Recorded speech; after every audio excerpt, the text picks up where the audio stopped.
ॐ अज्ञानतिमिरान्धस्य ज्ञानाञ्जनशलाखया चक्षुरुन्मीलितं येन तस्मै श्रीगुरुवे नमः। नमो विष्णुपादाय कृष्णप्रेष्ठाय भूतले श्रीमते भक्तिवेदान्तस्वामिनिति नामिने। नमस्ते सरस्वते देवी गौरवाणी प्रचारिणे निर्विशेष शून्यवादी पाश्चात्य देश तारिणे। जय श्री कृष्ण चैतन्य प्रभु नित्यानंद श्री अद्वैता गदाधर श्रीवासादि गौर भक्त वृंद। हरे कृष्ण कृष्ण कृष्ण हरे हरे, हरे राम राम राम हरे हरे। हरे Krishna. Thank you, Prabhu. Thank you for. Oh, my camera has gone off again. Cool. So, in our last session, of course, we didn't have it last Saturday, and the one previous to that was hosted by my good friend Surya. And in that very session, Prabhuji explained how did Prabhuji show all of you the universal form, the big Virat Roop, the amazing Virat Roop of Lord, where he describes his multifarious arms, his limbs, his forms, where he also describes that the famously quoted verse in a very popular film right now, where he says that I am the all-devouring death. And he did touch upon a few instances on the process of creation. Mahavishnu, Garbhodakshaya Vishnu, and Shirodakshaya Vishnu. Shirodakshaya Vishnu being the Paramatma present in all of us. The Garbhodakshaya Vishnu is the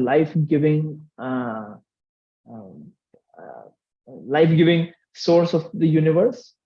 Without the presence of Garbhodakshaya Vishnu, the whole of universe is nothing but a lump of matter.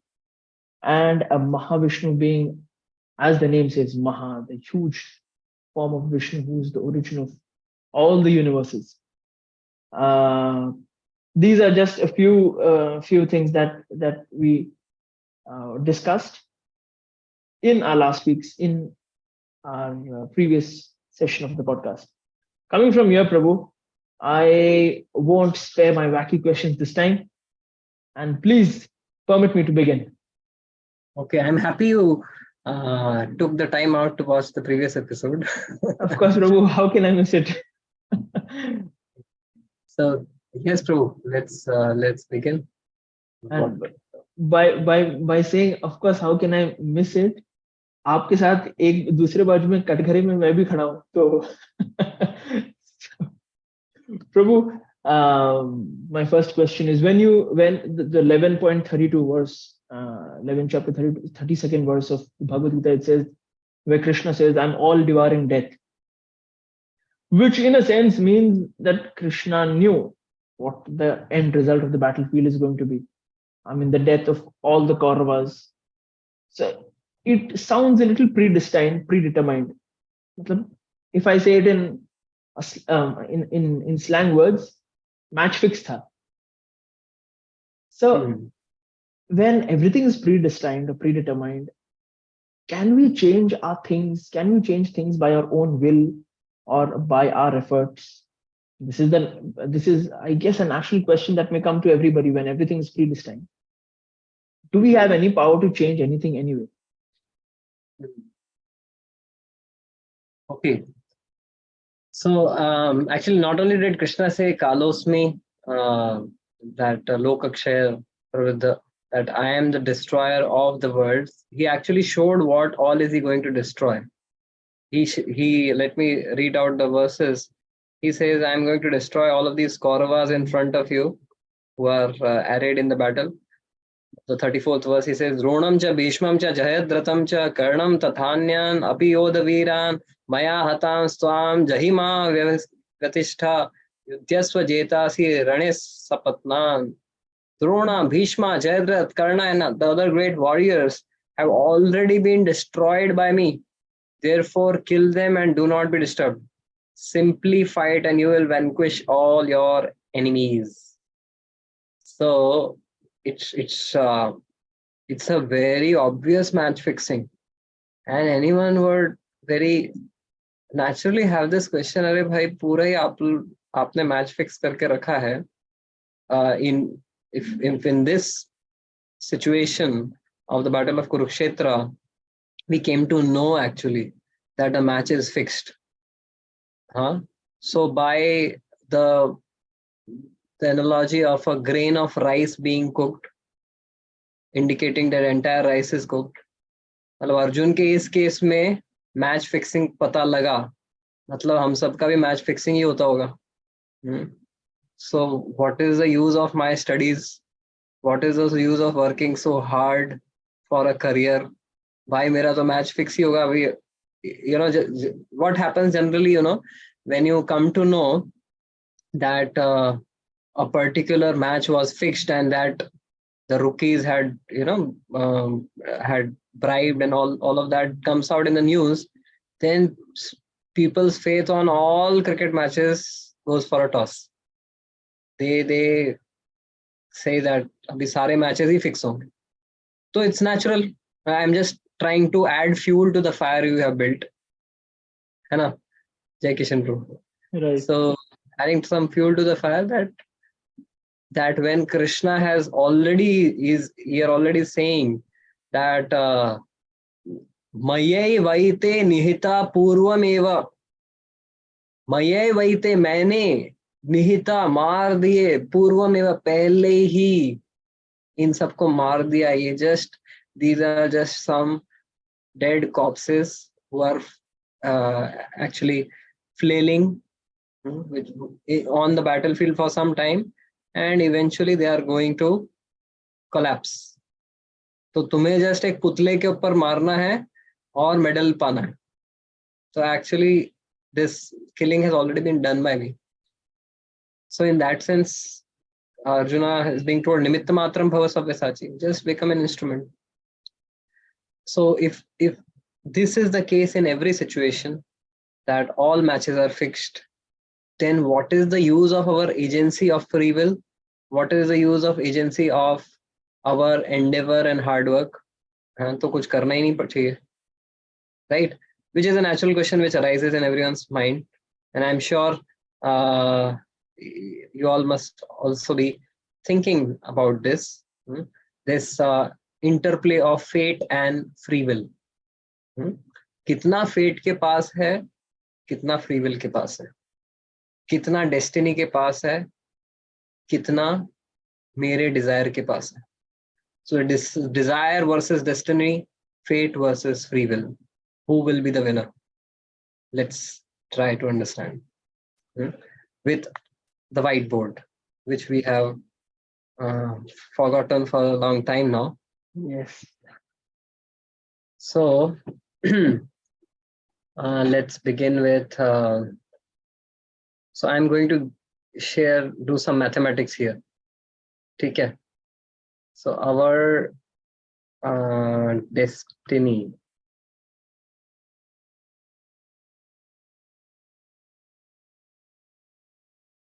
is a function of कुछ याद आ रहा है, कुछ बहुत ही क्या बोलते हैं, डरावनी yes, डरावने सपने तो नहीं आ रहे अभी.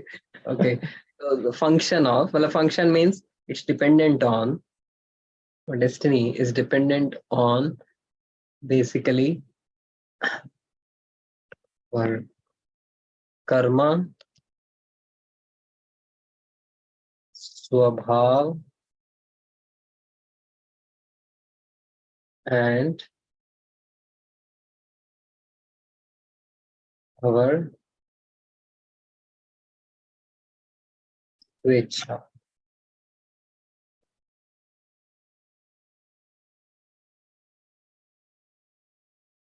Okay, visible. Destiny is a function of our karma, our swabhav, and our swecha. Right? So let's try to understand each of these things.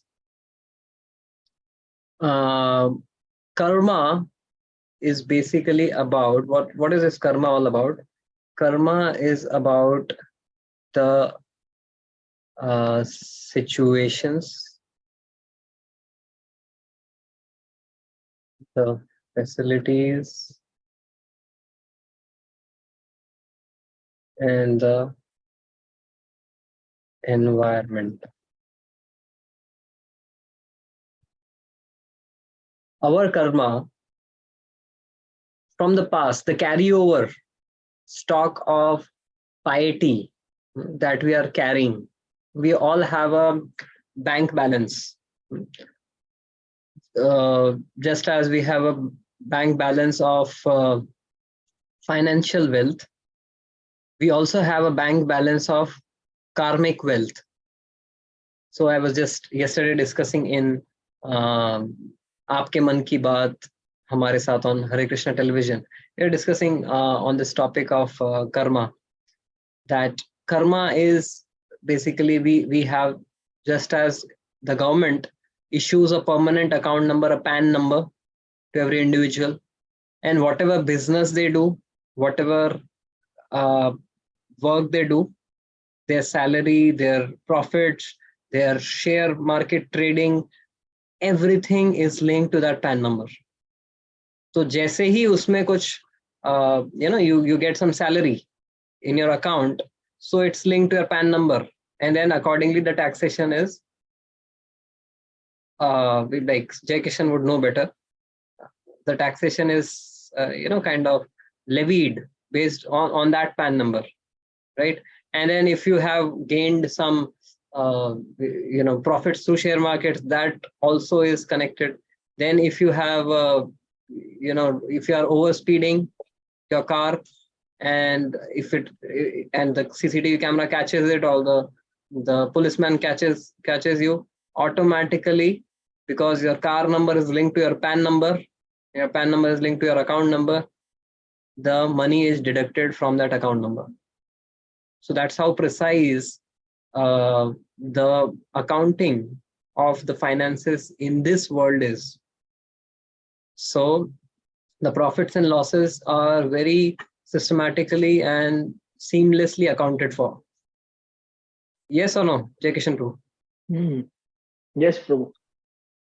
So similarly, the profits and losses in terms of our karma are very systematically accounted for by the universal government. And based on the karmic balance in terms of the kind of actions that we do in this world, the kind of words that we speak. So we incur certain karmic profits, which are called punya, or we incur some karmic losses, which are called papa. Right? So karmic profits and losses constitute the punya papa account. And according to our punya and papa account, we end up in certain situations in life, we end up in a certain environment in life, and we get a certain type of facilities in life. So someone may say, why was I born in India? Why I was not born in America? अभी मुझे H1B visa के लिए, green card के लिए कितनी मेहनत करनी पड़ रही है? So the karma, you were born in India, actually you had a good karma, but you don't understand it. But still, right? It's karma determines the environment you come into. Karma determines the kind of situations, the kind of people that come in your life. Those born enemies, जो आपको लगता है कि इसका existence, the purpose of this person's existence is to irritate me. There's a cartoon I saw.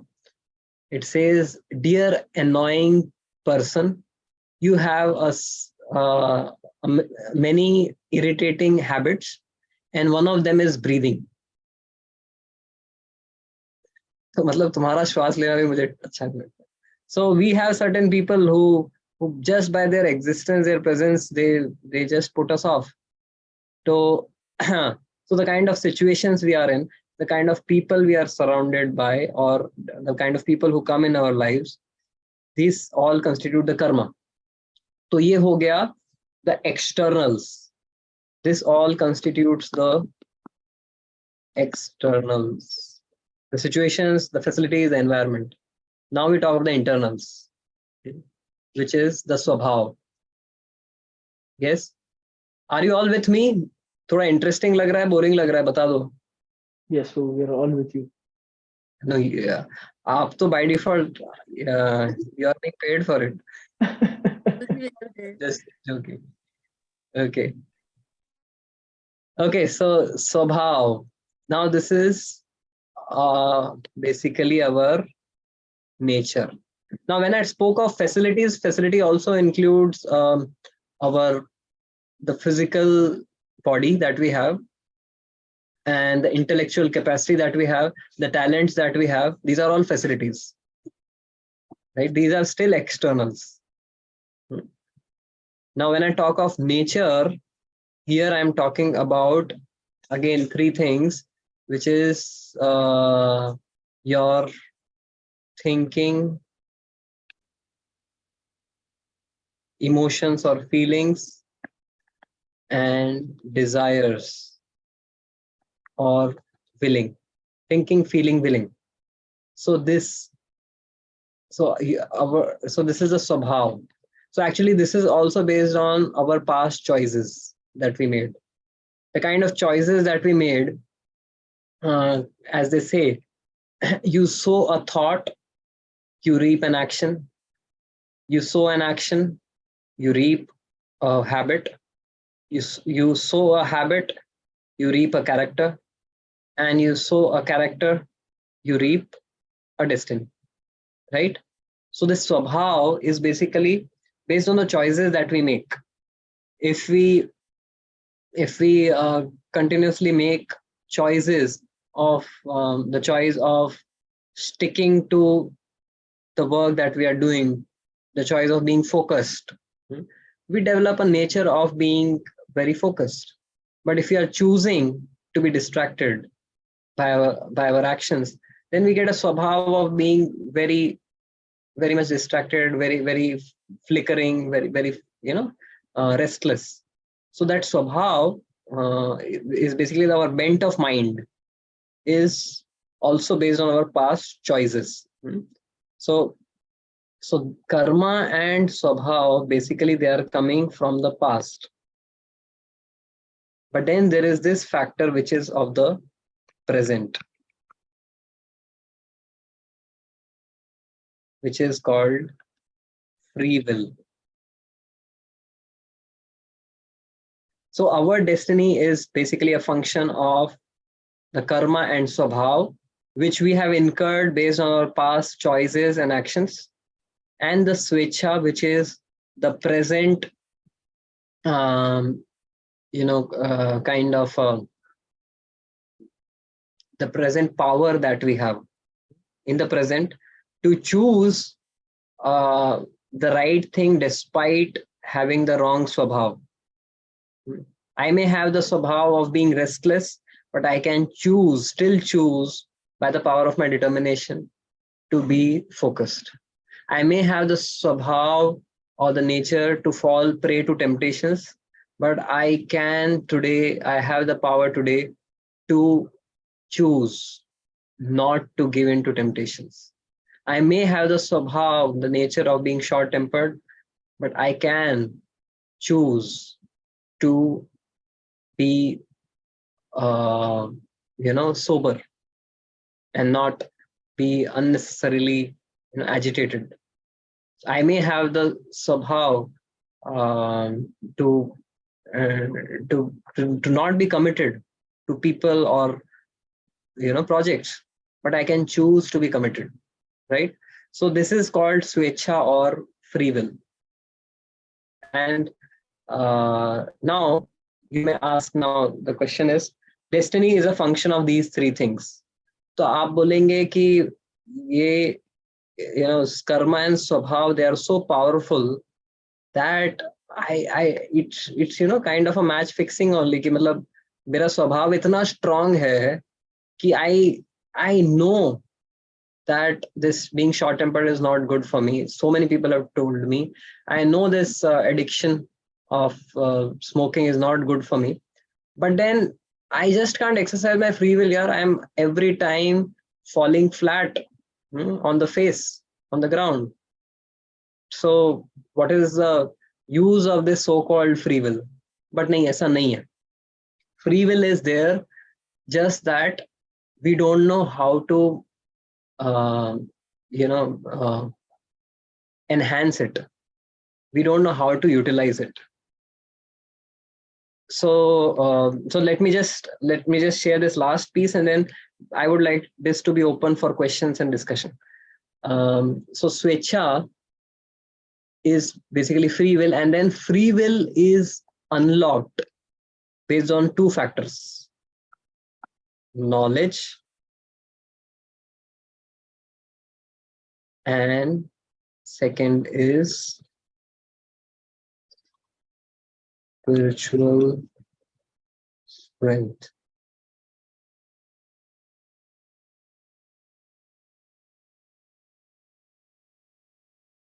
Knowledge is a great factor which unlocks the power of free will. Actually, no other species has got such the power of free will is something which is very particularly present for the humans, which the humans have it as their prerogative. Other species, they have very much restricted free will. They are just more or less like robots who have been programmed for eating, sleeping, mating, defending. They will just run by that program. Hardly there is any scope for any free will. But humans have been given this great power of free will. And we cannot ever underestimate the power of this free will. It's a great tool, but we should know how to use it. So how do we unlock this power of free will, given that we are humans, but still we can't stick to what we decide to do? So free will requires knowledge. So जैसे if you are playing a video game, उसमें booster, मतलब you get a particular brownie point, or something, you cross you go to a certain place, and there you earn some gems or brownie points, and then your lifeline is increased, or you are boosted with more energy. So knowledge is something which boosts free will. So when we tune into spiritual knowledge, when we gain knowledge from the scriptures, basically it augments our free will. And that is so obvious actually in day-to-day life. Also,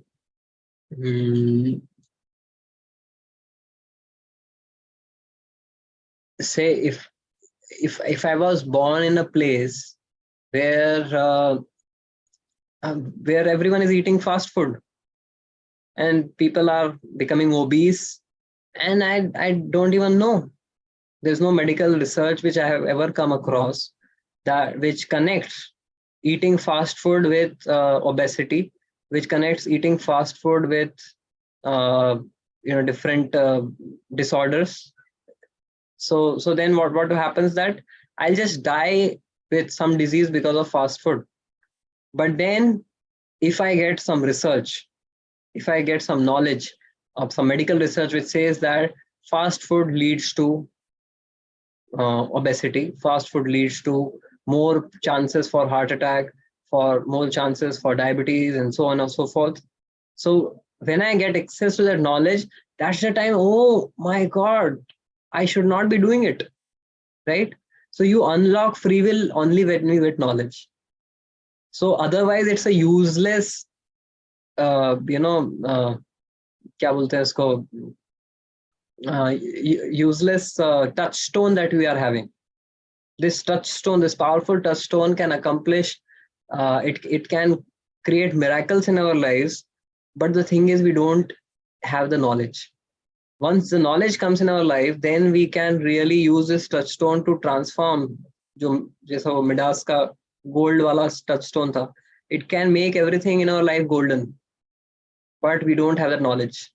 Once we get the knowledge, then free will starts unlocking. But knowledge is not enough, because even you may have the knowledge, but you may not have the strength to apply that knowledge. And that comes from spirituality. That comes from spiritual practices. That comes from spiritual services. When we render spiritual services, we get blessings. And when we get blessings, we get sukriti. We develop spiritual strength. And that spiritual strength actually gives us the power to exercise our free will more strongly. So meditation, service, and all of these things, they increase our spiritual muscle power, spiritual strength. And both of these are like the booster rockets. So right now we are caught up with the gravitation of our lower nature. The gravitation of pull of our lower nature is pulling us down, and our life is going in a certain set pattern. And we wonder, everything is fixed in my life. जो patterns हो रहे थे वो ही चल रहे हैं. I can, it doesn't take an astrologer to predict what is going to happen in my life, what is going to happen in my career, what is going to happen in my relationships. मैं देख रहा हूँ 10 साल से वही patterns चल रहे हैं. Why the same patterns are repeating? Because we haven't harnessed the power of free will. But एक बार, when we unlock this power, then we will see that we can actually change a lot of things. But if we misuse our free will in the wrong way, then what happens? Our free will, what happens between this is our destiny, right? Our destiny is this much dependent, is like currently, I'm saying at the starting point. Starting point, this much is fate, this much is free will. Now, suppose you use your free will properly by cultivating knowledge and deriving spiritual strengths. तो पता है क्या होगा? Gradually, the role of your free will increase. पहले free will इतना था, अभी free will का पावर इतना हो गया, and जो आपका past कर्म और स्वभाव का पावर कम हो गया. But if we misuse our free will, basically, then what happens? Then when we were born, we had a certain influence of our karma and swabhav. That influence increases and our power of free will becomes very minuscule. And I'll give you an example. There's a drunkard, and he drinks alcohol, and then after he gets into a fit and takes the empty bottle and pounds it on the head of a friend, and the friend starts bleeding. The police comes, puts him in the jail, starts beating him black and blue. He's taken to the court, and in the court he's asked, so why did you beat this other person with the bottle? So he says, sir, I didn't beat him. It was not me. If it was not you, who was it who actually injured this person? Sir, it was the alcohol and the bottle. It was not me. Trust me, sir. What do you mean?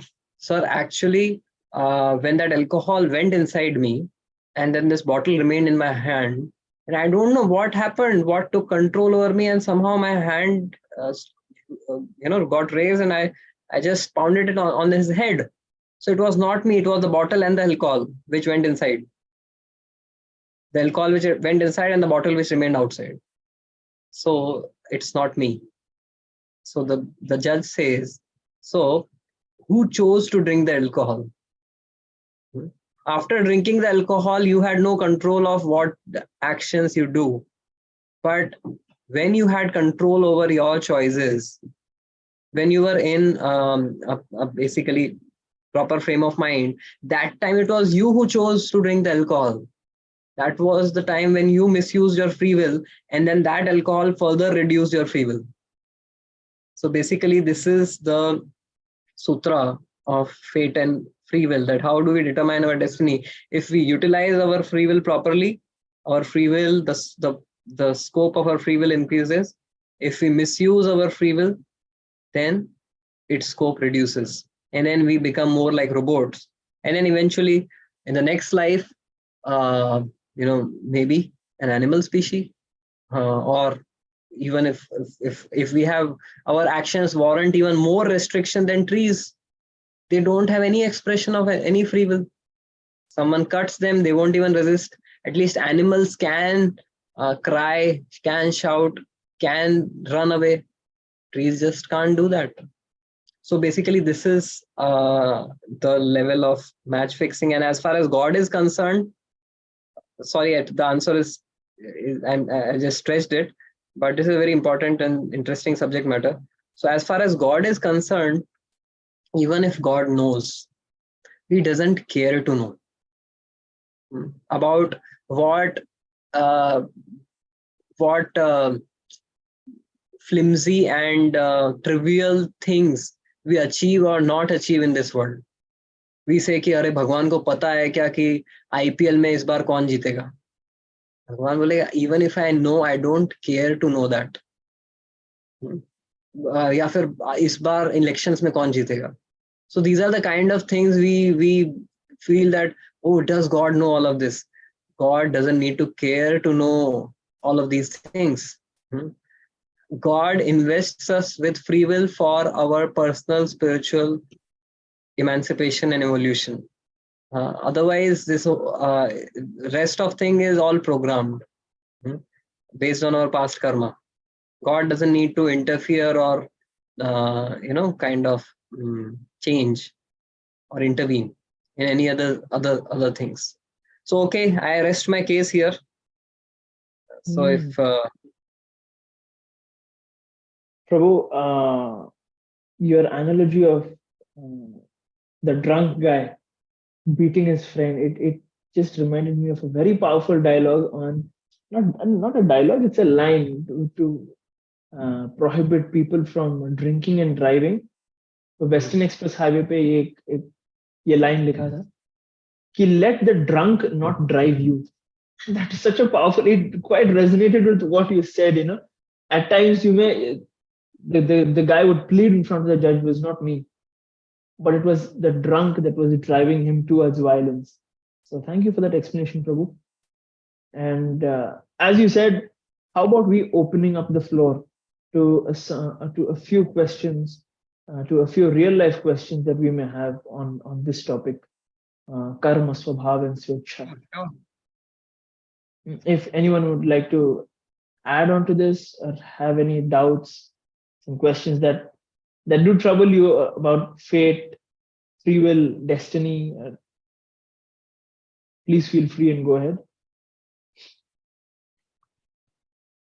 In fact, Prabhu, in one of the lectures that I was listening to, I'd heard this, that the word patit, Raghupati Raghav Rajaram, Patit Pavan Sitaram, the word patit means someone who knows what is right, who knows what is wrong, what are the ill effects of doing the wrong, how the right is supposed to be done, but still ends up doing the wrong, which was exactly described in your part of the analogy where you described swechha. Yeah, because the power of swabhav is there, but swechha is a resource which we can build on. It takes time, and it cannot happen overnight. But gradually, as I said, you make the right choice, you get bonus on the choices. You make the wrong choices, you get debits on your choices. Yes, Anupriya, please feel free to unmute yourself. Go ahead. How can we always stay good for people who even after hurting us, we have to stay good for them? Like as a doctor, I'm facing this every day. Like people complain and you have to tolerate everything. And still you have to act good.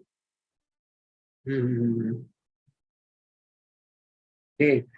So how do we deal with people who are ungrateful or insensitive? Hmm. A guilt comes to us if we react, then that paap punya wala concept what you said, like Yeah, so we understand this concept, but we are not too mm, too overwhelmed by it. That every moment कि अरे calculation चालू है कि अबे इससे पाप होगा पुण्य होगा. So then you will be like a centipede who was asked, अरे आप ये 100 कदमों से कैसे चलते हो, पहला कौन सा चलता है, दूसरा कौन सा चलता है, वो कैलकुलेट करने लगता है तो फिर उसका चाल गड़बड़ा जाती है. If we start calculating everything कि अभी इससे पाप मिलेगा पुण्य मिलेगा क्या मिलेगा, so then it becomes difficult to organize ourselves. But the basic principles we can keep in mind, and the principles are very straightforward. That in Krishna's, like in the Bhagavatam, it is stated that a Madhyam Adhikari, a devotee who is on the Madhyam Adhikari platform, he has 4 types of responses to the people in this world: Prema, Maitri, Kripa, Upeksha.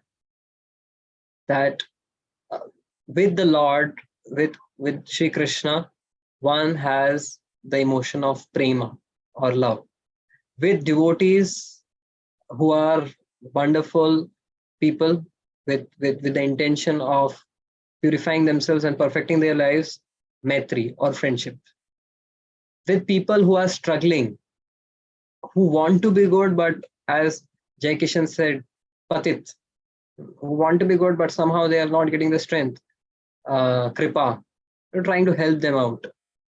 And people who are envious, who won't actually care a fig about any good action that you do, who will try to find faults, complain, criticize. Upeksha. Upeksha means neglect. Neglect doesn't mean that you make a sour face to them. When we talk of neglect doesn't mean that you frown upon people whom you neglect. Neglect means you don't care any more about them. They're just ठीक है. मतलब you are walking past a garden and you find beautiful roses, you find butterflies, you find lotuses, and you find cactus, but you don't care about the cactus. You care about the good things in the garden. So that's how I think we should also respond. Upeksha. Just do the business and get done with them. Okay, kar diya. You are not investing any emotions. So if there's any withdrawal, there's no hard feelings also.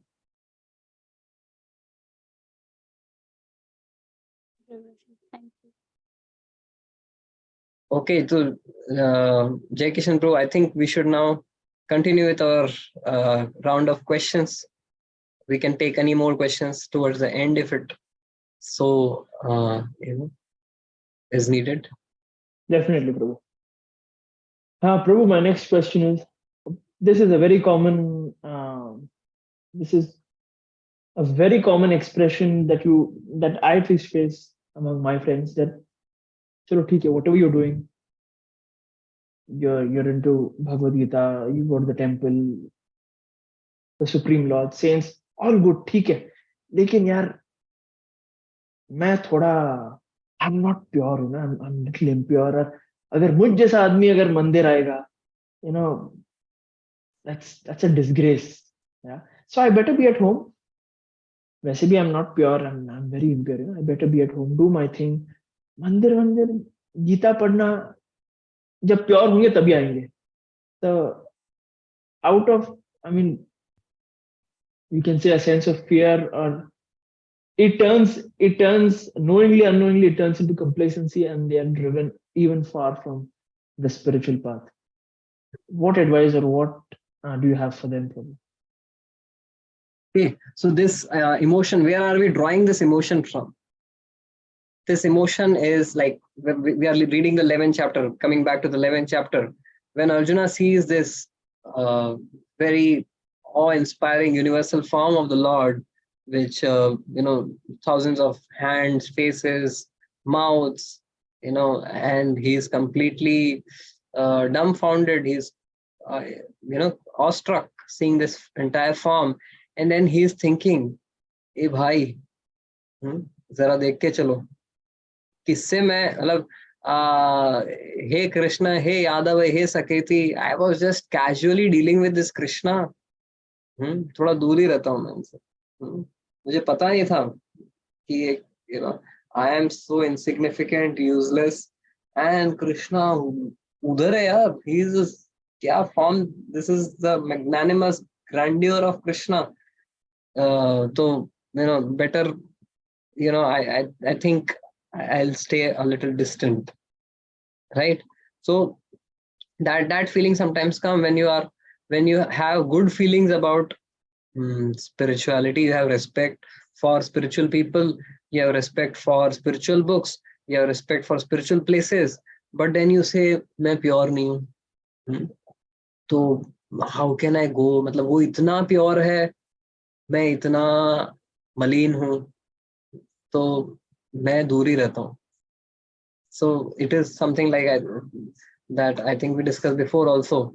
A person says, पानी कितना pure है, water is so pure, so pristine, मेरे पर डालूंगा ना गंदा हो जाएगा. So I'll stay the way I am. मैं गंदा रहता हूँ, पानी को शुद्ध रखता हूँ. अरे मेरे इस पानी के संपर्क में आने से मेरा शुद्धिकरण होगा, मेरे गीता के संपर्क में आने से गीता को कुछ नहीं होगा, मैं शुद्ध हो जाऊंगा, right? Gita will remain what it is, pure. And so basically we should not these are all tricks of the mind to keep us away. We should not fall into this trap, but like if out of respect for the father, if the child doesn't talk to the father, नहीं पापा बस मैं आपको चरण छूंगा और दूर रहूंगा, father comes to embrace, नहीं पापा मैं बस चरण छूंगा. So that is not kind of pleasing to the father. The respect should not be so superficial that it doesn't allow you to come close. So respect is the foundation, but on that foundation is a strong building of deep relations with emotions invested. So if you have respect, that's great, but that's just the beginning. Now you need to start investing emotions in spirituality in the form of connecting to the temple, to devotees, to spiritual books, and forming a relationship. Respect is the first phase of a relationship, first beginning of a relationship, but then it evolves and grows with more intimacy. Yep, makes sense, Prabhu. Thank you for that. Prabhu, this is a little touching upon the historical facts about our country. It's very well known that there were Mughal invaders who broke temples, who destroyed spiritual places. When you say that the Lord manifests himself in a deity in the temple, so when a temple or a deity is broken, as so many deities and temples were destroyed, does the Lord go away from the deity, or how does it work? Does the Lord too exit once a deity breaks or once a temple is risen? You are very mild, Kishan. So, actually, the Purva Paksha, all the other side, some people say that कहाँ क्या हुआ तुम्हारे भगवान को, जब वो तुम्हारा भगवान का विग्रह तोड़ दिया तो कहाँ गए, भाग गए या मर गए. So this is what is, although it's unpalatable to hear, but the thing is we are not a path which shies away from reality. yeah, we take it upfront. We don't want to um, you know just have a very superficial goody understanding. We okay, so we will face it. There is scope for dialogue discussion in the path of Sanatana Dharma, and then so therefore, let's face it. When invaders broke the deities, what happened to our God? Hmm? So did God escape, or did God cease to exist? What exactly happened? So first of all, let us try to understand that God is omnipotent, all powerful, omniscient, all knowing, omnipresent, all pervading. So that's God. The definition of God is omniscient, omnipotent, and omnipresent. Now that omniscient, omnipresent, omnipotent God is transcendental. Is transcendental means nothing of this material world can overpower him. Nothing of this material world can touch him. So therefore, भगवान के दो नाम हैं, असम ऊर्ध्व, जिसको बोलते हैं असमोर्ध्व, और दूसरा नाम है अधोक्षज. कौन से दो नाम है? असमोर्ध्व एंड अधोक्षज. असम ऊर्ध्व मतलब जिनके बराबर या जिनके ऊपर कोई नहीं है, जिनको कोई ओवरपावर कर ही नहीं सकता है, राइट. एंड अधोक्षज मीन्स जो हमारे अक्ष यानी आंखों या सेंसेस से we cannot capture him by our senses. He is beyond our sensory perceptions. So God is transcendental and he is all powerful. So first of all, philosophically, when we understand this, we need to understand this, right? Now, secondly, now God is Adhokshaj. He is beyond the purview of our material senses. He is spiritual, he is transcendental, he is beyond the purview of our material senses. है कि नहीं? Now, if that is the case, then we have no scope of ever connecting to God. क्योंकि इस material world में तो सब कुछ material है, केवल फॉर्म मटेरियल नहीं है. You know, the form, the touch, the taste, the smell, everything is material. The sound, everything is material. There's nothing spiritual. If we look in terms of the elements, earth, water, fire, air, ether, ये सब क्या है? Material elements हैं.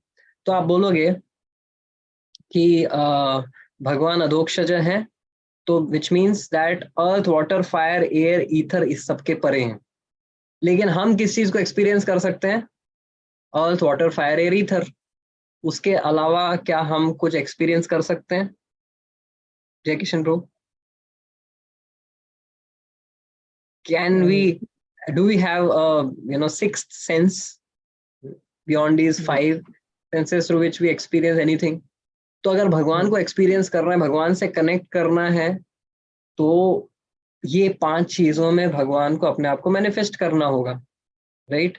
सो it's not, but the thing is that as soon as God manifests in any of these five forms, like whether it is a deity, which is a form, physical form, but then God also manifests in the form of a name, but the name is made up of material alphabets, है कि नहीं, right?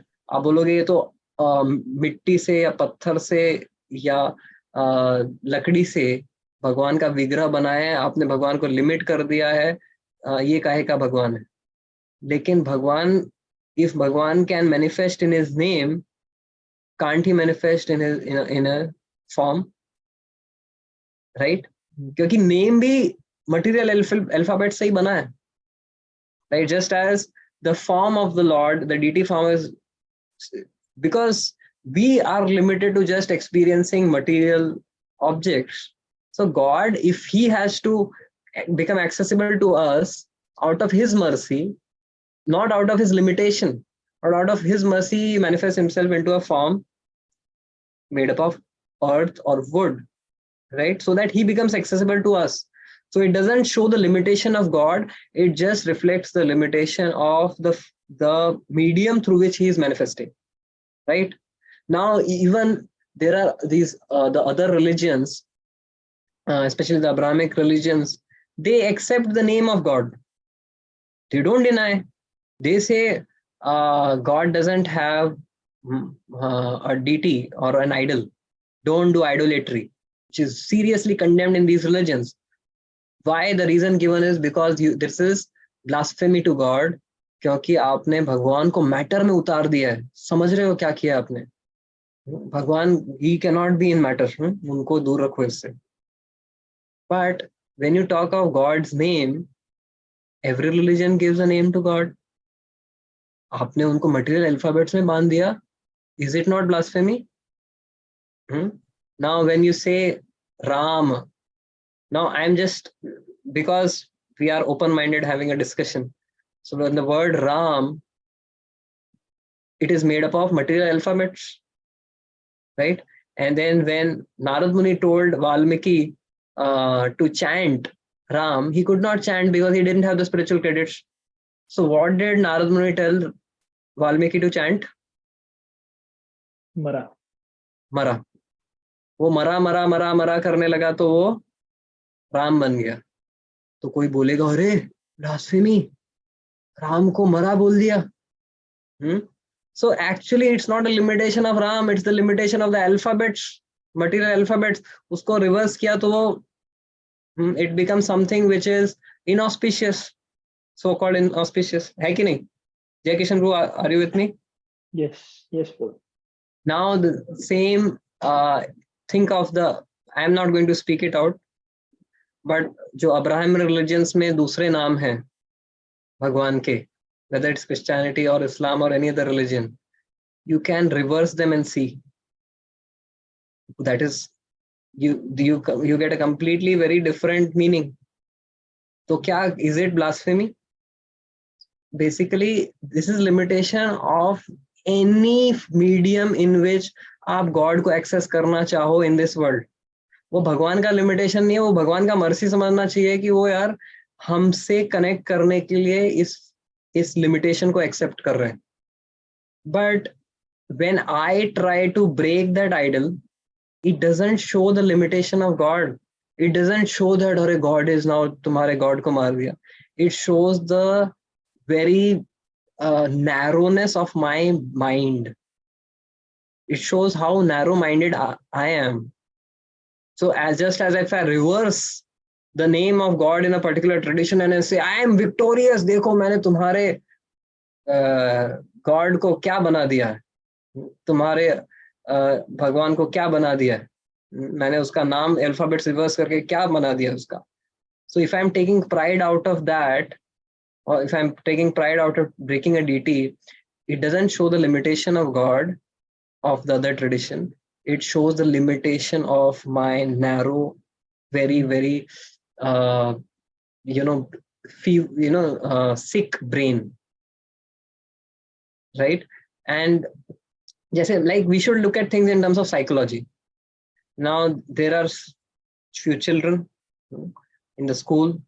कुछ बच्चे क्या करते हैं, अपने toys, अपने ज्योमेट्री बॉक्स वगैरह शेयर करते हैं एक दूसरे से. अरे तेरा प्रोटेक्टर अच्छा है, मैं यूज करता हूँ. So they will share with each other the good things that they have and they are happy. But then there are some children in the school, it's all about psychology. When they will see someone else's toy, they won't like anyone to have a good toy. तोड़ दूंगा मैं, तोड़ दूंगा, and then in that I am feeling victorious कि तेरा मैंने toy खिलौना तोड़ दिया, तेरा मैंने ज्योमेट्री बॉक्स तोड़ दिया, right?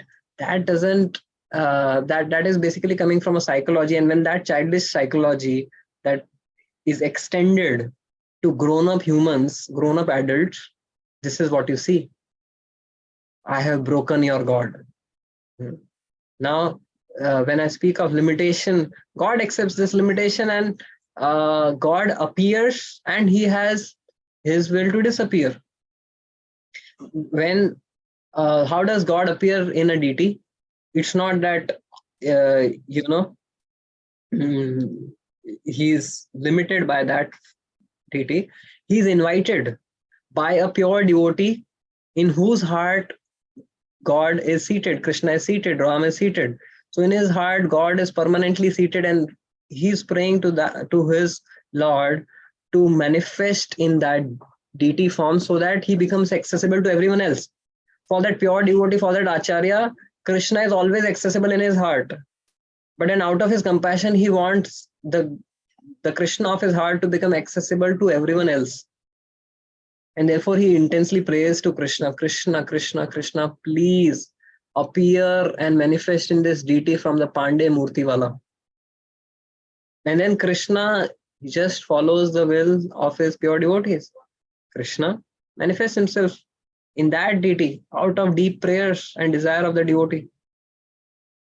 And but when his service is not being done properly, when there is a kind of break in that parampara, then Krishna may choose to unmanifest himself. So when Jagannath ji का नव कलेवर होता है, right? Would का limitation है, भगवान का कोई लिमिटेशन नहीं है.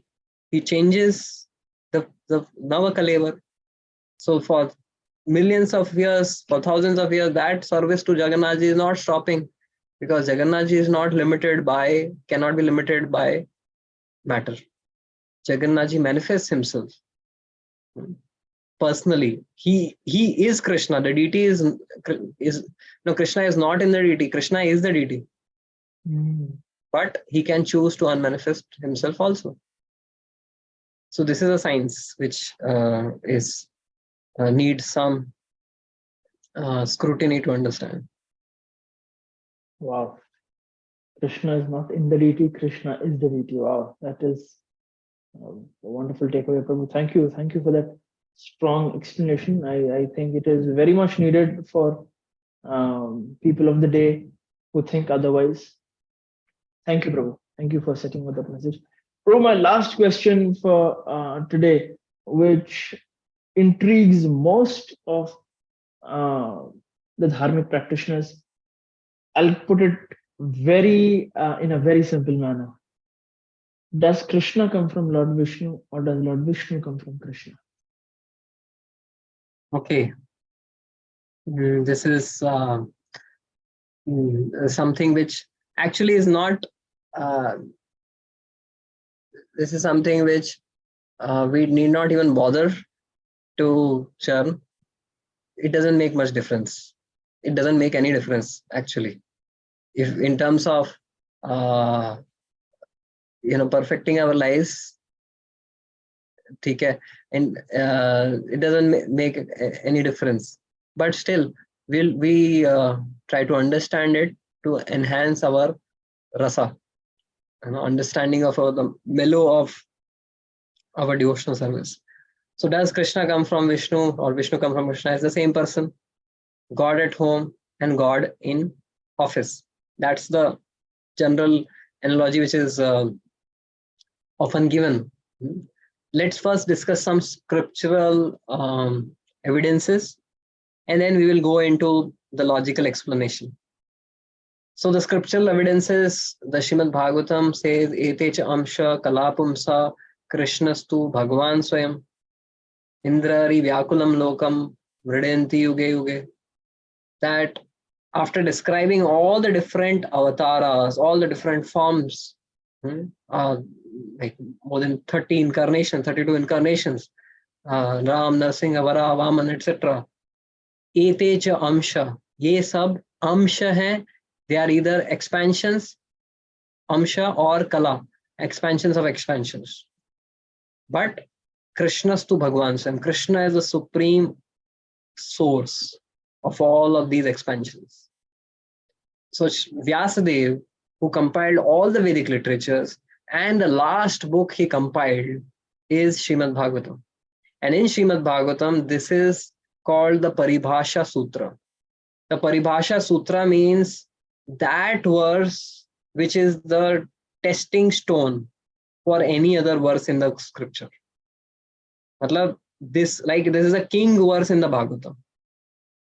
तो अगर भागवतम जो is the king of all of his literatures, and उसमें भी the king of all the verses in the Bhagavatam, Vyasadeva, who has compiled all the Vedic literature, and we cannot claim to know more than Vyasadeva. If we do claim to know more, then I think we are out of the discussion only, right? Then you don't need to discuss about Krishna or Vishnu. You can discuss something else. But if we want to discuss about Krishna and Vishnu, we need to take in the authority of Vyasadeva. And then he's saying Krishnastu Bhagavan Swayam. He's saying Krishna is the source of all incarnations, all the forms, all the Vishnu Tattvas. Okay. Then we see at various places in the Srimad Bhagavatam where Krishna is manifesting his Vishnu forms. In the Brahma Vimohan Leela,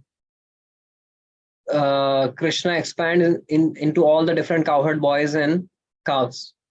है कि नहीं? और जब ब्रह्मा जी देखने आते हैं कि समझ में आते हैं कि मुझसे गलती हो गया, मैंने भगवान को भ्रम में डालने की कोशिश की, लेकिन मैं ब्रह्मा खुद ही भ्रम में था, तो वो आते हैं भगवान के पास माफी मांगने, तो भगवान दिखाते हैं ये सब काउहर्ड बॉयज के पीछे विष्णु मूर्ति दिखाते हैं, thousands and thousands of Vishnus. So here one Krishna is manifesting thousands of Vishnus, right? So again, which is showing that Krishna manifests the Vishnu Murtis. Then you see Akrura. Akrura, when he takes Krishna from Vrindavan with Balramji at Yamuna, they take a bath. Akrura ji goes into Yamuna to take a bath, and he has left Krishna Balram on the chariot. But when he goes inside the Yamuna, he sees Krishna and Balram and then manifesting the Vishnu forms, Sankarshan and Vasudev. तो बोले ये उधर chariot पे बैठे हैं कृष्णा और बलराम, इधर दिख रहे हैं संकर्षण और Vasudev, like the Vishnu Murtis. Oh, then he understands this Vishnu Murtis are expansions of Krishna Balaram, because Krishna and Balaram Vrindavanam padam ekam na parityaja padam ekam na gacchati. So Krishna doesn't put a step outside Vrindavan.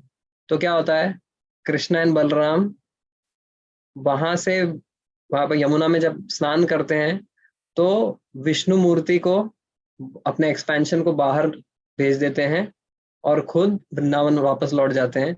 और अक्रूरा वृंदावन से मथुरा किनको लेके जाते हैं, the Vishnu murti expansion of Krishna and Balram, right? So there are so many places in the Bhagavatam. Mahavishnu wants to take darshan of Krishna, and उसके लिए उनको चोरी करनी पड़ती है. सोचिए, मतलब he is so desperate to get the darshan of Krishna. So there are enough evidences, but now we are discussing Bhagavad Gita, and Bhagavad Gita also has enough evidences for us to understand this. In the 10th chapter, Krishna is telling in the 19th verse, I will tell you of my splendorous manifestations, but only of those which are prominent, for my opulence is limitless. And then he says in the last verse of the 10th chapter, towards the end, that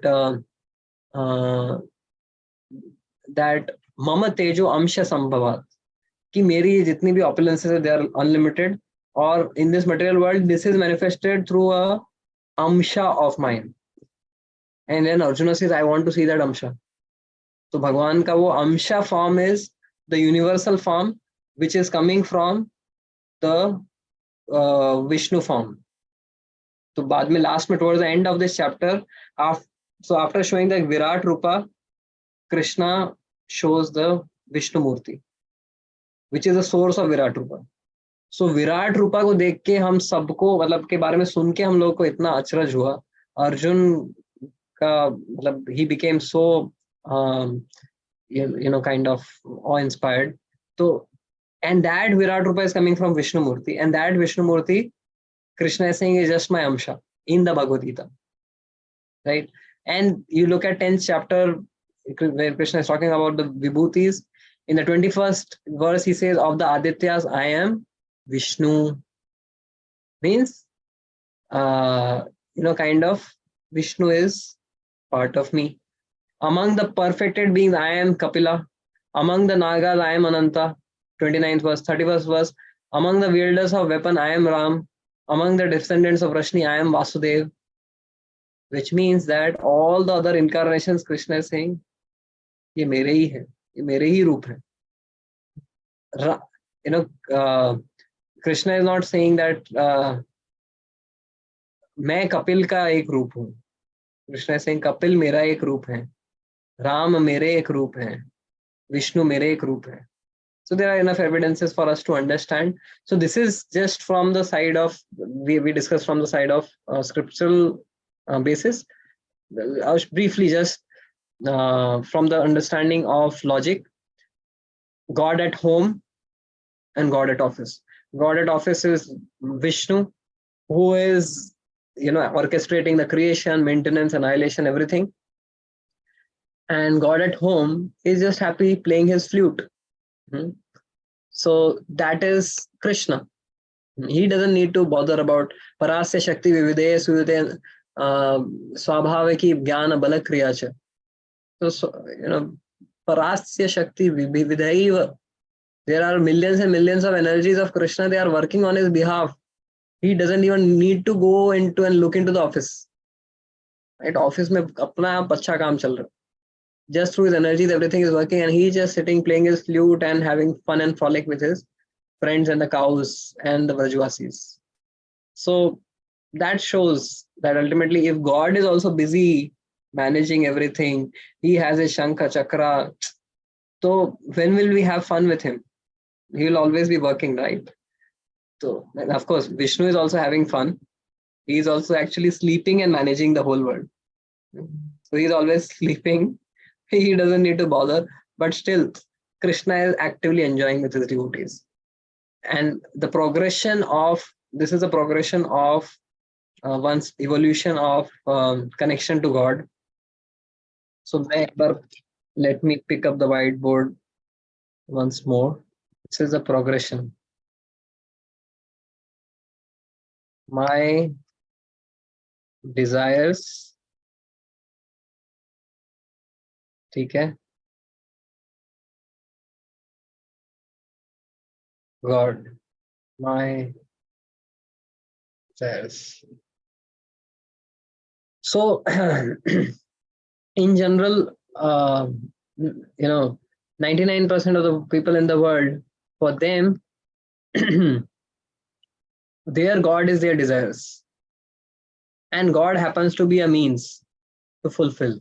And God के अलावा भी अगर कोई, if technology or some yogi, some Baba, anyone can fulfill their desire, वो सब भी चलेगा. God is one piece to fulfill the desires. But then when you understand the philosophy, अरे भाई God कौन है? He is the source of everything. Then, okay, but still my desires are in the center. ये God से मेरा relationship क्यों है? क्योंकि he can fulfill my desires. उसके अलावा भी बहुत कुछ कर सकते हैं, but that is not so much of a concern for me. But the thing is, he is big and he can fulfill my desires. That's how I am connected to him. But then, as you progress further, you go to another realm. God's desires and me as an instrument to fulfill God's desires. So this is the progression of one's evolution of consciousness. So as a child, एक छोटा बच्चा होता है ना, उसके लिए he doesn't even know मेरे पापा का क्या नाम है, मेरे मम्मी का क्या नाम है, वो क्या कैसे दिखते हैं, कुछ लेना देना नहीं है. उसको इतना पता है, मुझे कोई मच्छर काटेगा तो मुझे रोना है, and this mother is going to help me. मुझे भूख लगी है, रोऊंगा, मम्मी हेल्प करेगी. कुछ तकलीफ होगी, रोऊंगा, पापा हेल्प करेंगे. So for the child, it's all about me. For them, they don't even know or care to know about God का नाम क्या है, मतलब मेरे पिता माता पिता का नाम क्या है, right? they don't even understand whether my father is an engineer or a doctor or a scientist or a chartered accountant. Doesn't matter.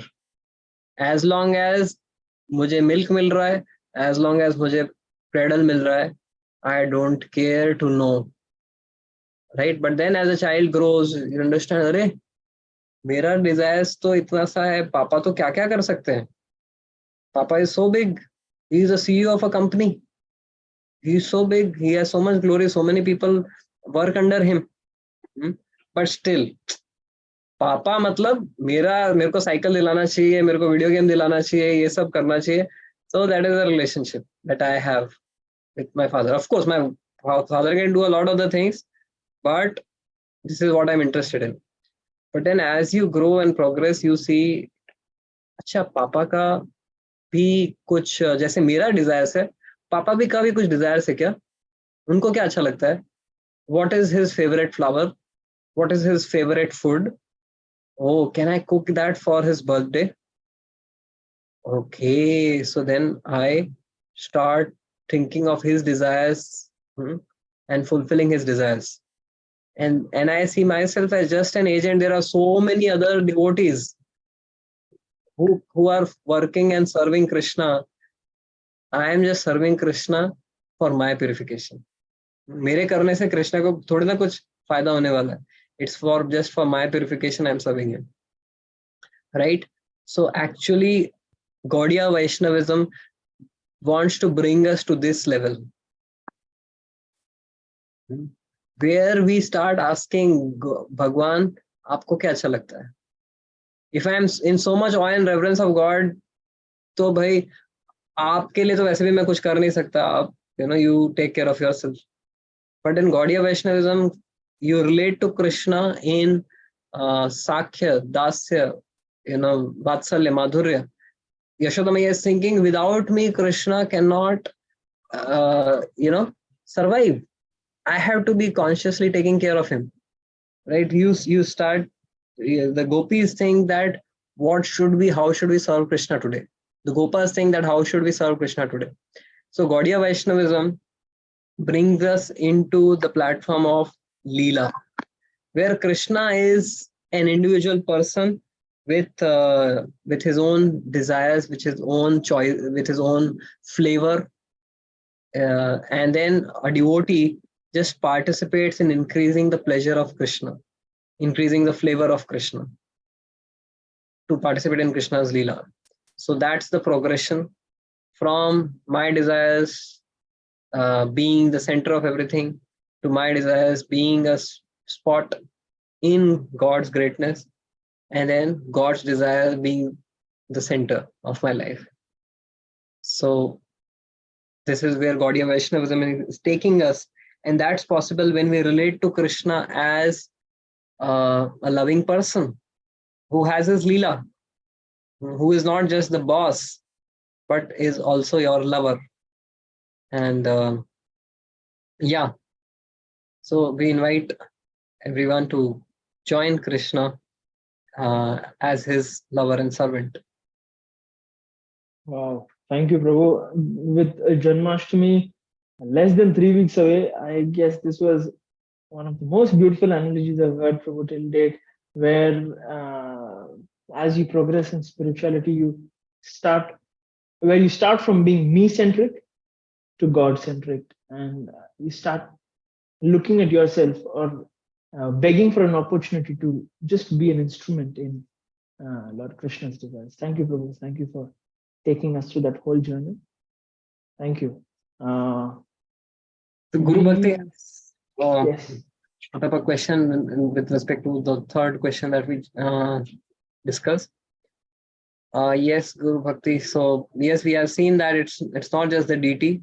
We have seen very painfully that even devotees of the Lord have been persecuted.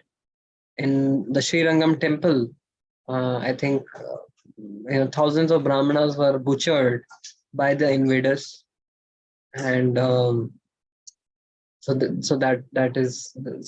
how does it happen? Why does it happen? Is it because of their karma? Is it because of their fate? What is it? And even Prabhupada's disciples, they were persecuted And I have almost kind of read 60% of I'll Build You a Temple by Giriraj Swami Maharaj. And then there is so much of persecution that the devotees had to go through at the hands of the local administration, at the hand of gundas, and all of these other people. So how to understand this? So for Krishna, he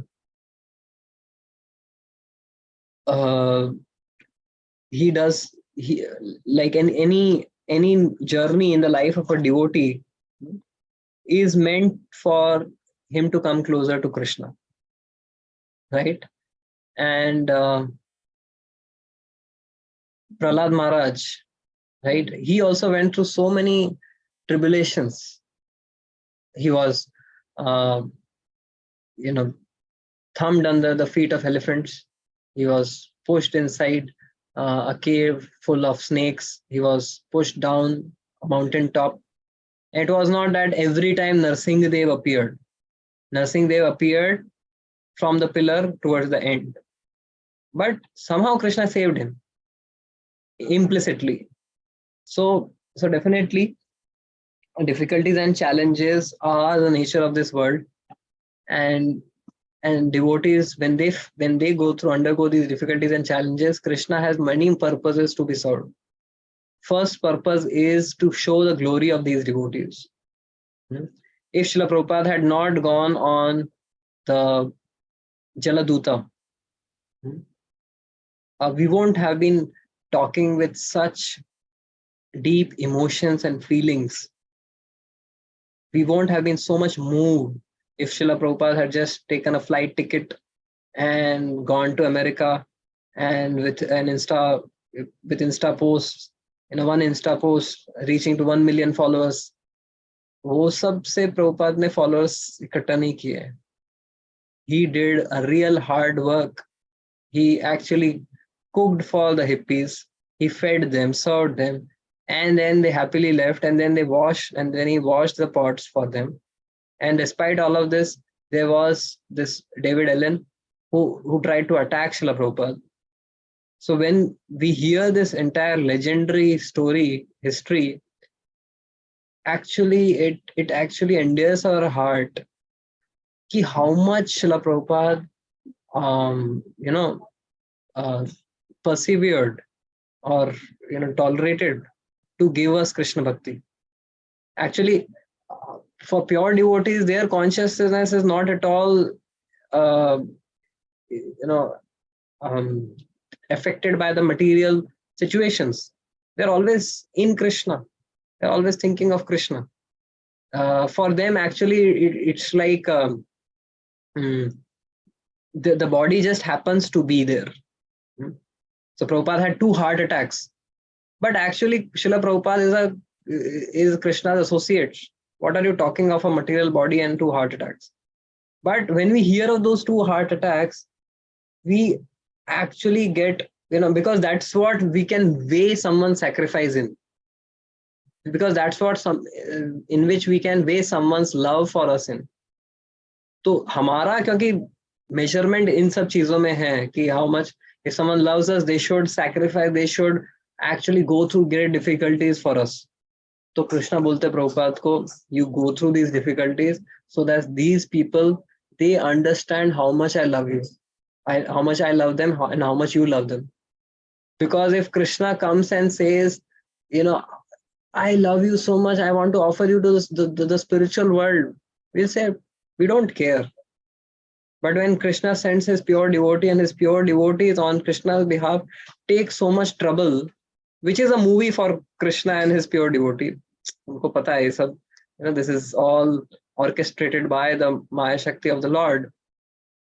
But वो movie देखकर हम लोग को समझ में आता है उनका प्रेम कितना है. उनका प्रेम वो हमको डायरेक्टली समझा नहीं सकते.